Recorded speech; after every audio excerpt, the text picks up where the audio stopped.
आज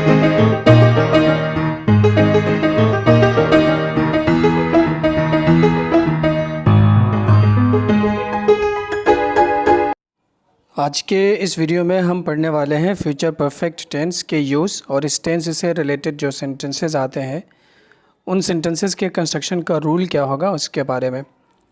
लेकिन इससे पहले मैं आपको रिमाइंड करा दूं कि अगर आप हमारे चैनल पर नए हैं तो इस चैनल को सब्सक्राइब करना और लाइक करना मत भूलिए, और इन केस अगर कोई भी कंप्लेंट या क्वेरी होती है तो कमेंट बॉक्स में आप अपना मैसेज ज़रूर छोड़ें। आइए हम देखते हैं फ्यूचर परफेक्ट टेंस के यूज़ के बारे में। इससे पहले भी मैं कई वीडियोस में एक्सप्लेन कर चुका हूं कि हर एक टेंस का यूज़ जो होता है वो सिचुएशन के अकॉर्डिंग होता है। इस टेंस का भी यूज़ सिचुएशन के अकॉर्डिंग ही हम करेंगे। सिचुएशन आपके स्क्रीन पे दिया हुआ है। It is used to describe an action which will be completed at some point of time in the future. Future के अंदर किसी पॉइंट ऑफ टाइम पे किसी एक्शन के कंप्लीट होने के बारे में अगर बताया जाता है तो उस टाइम पे हम फ्यूचर परफेक्ट टेंस का यूज़ करते हैं। एग्जाम्पल से हम इसको समझते हैं। I shall have finished this work by tomorrow. मैं कल इस काम को कंप्लीट कर लूँगा। तो अब इसमें फ्यूचर, कल, टुमारो फ्यूचर के बारे में बताया गया है और एक्शन के कंप्लीट होने के बारे में बताया गया है, तो फ्यूचर परफेक्ट टेंस का यूज़ करेंगे हम इस तरह के जब सेंटेंसेस आएंगे तो उनको कंस्ट्रक्ट करने के लिए। ये तो हुआ फ्यूचर परफेक्ट टेंस का यूज़। अब हम आते हैं कि इस टेंस से रिलेटेड जो सेंटेंसेस आते हैं उन सेंटेंसेस के कंस्ट्रक्शन का रूल क्या होगा उसको समझते हैं हम। लेकिन इससे पहले सबसे पहले हमको ये समझना होगा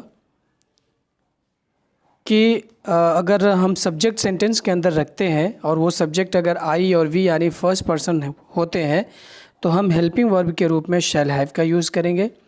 और इसके अलावा जो भी सब्जेक्ट आएंगे, चाहे वो ही, शी, इट, दे, यू या कोई अगर नाउन होता है तो उस टाइम पे हम विल हैव का यूज़ करेंगे हेल्पिंग वर्ब के रूप में। ये तो हुआ हेल्पिंग वर्ब। अब हम समझते हैं कि इसमें वर्ब की कौन से फॉर्म का यूज़ होता है। प्रिंसिपल वर्ब में, मेन वर्ब में वर्ब की थर्ड फॉर्म का यूज़ करते हैं जिसे हम पास्ट पार्टिसिपल भी कहते हैं। स्क्रीन पे देखिए एक वर्ब दिया हुआ है मैंने, गो, वेंट, गॉन। गो फर्स्ट फॉर्म है, वेंट सेकंड फॉर्म है और गॉन थर्ड फॉर्म है। गॉन जो है इसे हम पास्ट पार्टिसिपल भी कहते हैं और इस टेंस के अंदर हम इसी वर्ब की थर्ड फॉर्म का यूज़ करेंगे। ये तो हुआ हेल्पिंग वर्ब और प्रिंसिपल वर्ब। अब हम आते हैं अफर्मेटिव सेंटेंस के कंस्ट्रक्शन के ऊपर। अफर्मेटिव सेंटेंस का स्ट्रक्चर क्या होगा फ्यूचर परफेक्ट टेंस में। सबसे पहले सेंटेंस में सब्जेक्ट को रखेंगे, फिर विल या शैल में से कोई एक होगा, फिर उसके बाद हैव, फिर वर्ब में थर्ड फॉर्म और फिर उसके बाद ऑब्जेक्ट वगैरह होंगे। Example, she will have purchased a mobile phone. सबसे पहले सब्जेक्ट शी है, फिर उसके बाद विल और शैल में से विल है, फिर उसके बाद हैव है और परचेस्ड वर्ब का थर्ड फॉर्म है और फिर उसके बाद ऑब्जेक्ट और मोबाइल फ़ोन है। बिल्कुल इसी तरह से इसके नीचे का भी एग्जाम्पल है, I shall have purchased a mobile phone. ये हुआ आपका अफर्मेटिव सेंटेंस। अब हम देखते हैं नेगेटिव सेंटेंस को। नेगेटिव सेंटेंस में हमको एक चीज़ याद रखना होगा कि जिस तरह से हेल्पिंग वर्ब का यूज़ विल, शैल और हैव का करते हैं, तो जब नेगेटिव सेंटेंस होगा तो विल, हैव या शैल हैव के बीच में नॉट को हम रख देंगे। तो अफर्मेटिव और नेगेटिव सेंटेंस में सिर्फ इतना ही फ़र्क होगा। स्ट्रक्चर क्या होगा नेगेटिव सेंटेंस का? सबसे पहले सेंटेंस में सब्जेक्ट होगा, फिर विल या शैल में से कोई एक, फिर नॉट होगा, फिर हैव और फिर प्रिंसिपल वर्ब थर्ड फॉर्म होगा उसका और फिर उसके बाद ऑब्जेक्ट आएगा। एग्जाम्पल देखते हैं इसका। She will not have purchased a mobile phone. सबसे पहले सब्जेक्ट है शी, फिर विल है, फिर नॉट है, फिर हैव और फिर परचेस्ड वर्ब का थर्ड फॉर्म है और फिर मोबाइल फ़ोन उसका ऑब्जेक्ट हो जाएगा। ये तो हुआ नेगेटिव सेंटेंस। अब हम देखते हैं इंट्रोगेटिव सेंटेंस। इंट्रोगेटिव सेंटेंस के 4 रूल हम समझेंगे इसमें। पहला रूल वो होता है जो किसी हेल्पिंग वर्ब यानी विल या शैल में से किसी एक से शुरू होगा और इसमें हम क्या करेंगे, विल हैव और शैल हैव में, शैल हैव के बीच में सब्जेक्ट को रखेंगे।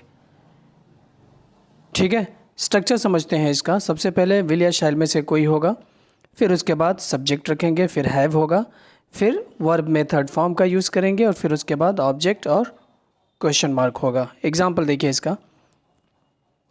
Will she have purchased the book. सबसे पहले विल है, फिर सब्जेक्ट शी है, फिर उसके बाद हैव है, फिर वर्ब का थर्ड फॉर्म परचेज्ड, और फिर उसके बाद ऑब्जेक्ट द बुक और क्वेश्चन मार्क है। अब हम देखते हैं इंट्रोगेटिव सेंटेंस के सेकंड रूल को। और जो किसी WH क्वेश्चन वर्ड से शुरू होता है, और WH क्वेश्चन वर्ड होते क्या हैं, जैसे कि why, when, where, how etcetera, इनमें से कोई एक होगा सबसे पहले सेंटेंस में। इसका स्ट्रक्चर क्या होगा, सबसे पहले सेंटेंस में हम क्वेश्चन वर्ड को रखेंगे, फिर विल या शैल में से कोई एक होगा, फिर सब्जेक्ट, उसके बाद हैव, और फिर वर्ब का थर्ड फॉर्म, और फिर उसमें ऑब्जेक्ट और क्वेश्चन मार्क होगा। Example, why shall I have purchased the book. सबसे पहले WH क्वेश्चन वर्ड वाई, फिर उसके बाद शैल है, फिर सब्जेक्ट आई है, फिर हैव है, वर्ब का थर्ड फॉर्म परचेज्ड है, और फिर उसके बाद ऑब्जेक्ट द बुक है और क्वेश्चन मार्क है। स्ट्रक्चर को बिल्कुल सेंटेंस मैच कर रहा है। अब हम आते हैं थर्ड रूल के ऊपर। सेलेक्टेड 4 क्वेश्चन वर्ड्स हैं आपके सामने, हाउ मच, हाउ मेनी, विच और हुज, और साथ ही साथ उसका रिलेटेड नाउन भी। मतलब ये है कि यह 4 सेलेक्टेड वर्ड टेंस में जब भी आएंगे तो इनके साथ इनका जुड़ा हुआ एक नाउन भी ज़रूर मिलेगा आपको सेंटेंस के अंदर।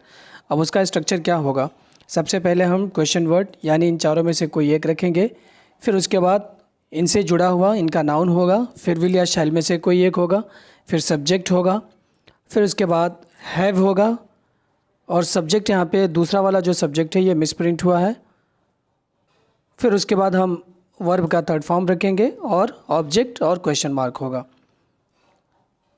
एग्जाम्पल देखते हैं इसका, whose book will you have purchased on the shop. सबसे पहले क्वेश्चन वर्ड हुज, उसका नाउन बुक्स, फिर उसके बाद हेल्पिंग वर्ब विल, फिर सब्जेक्ट यू, फिर हैव, और वर्ब का थर्ड फॉर्म परचेज्ड, और फिर उसके बाद ऑब्जेक्ट और क्वेश्चन मार्क है।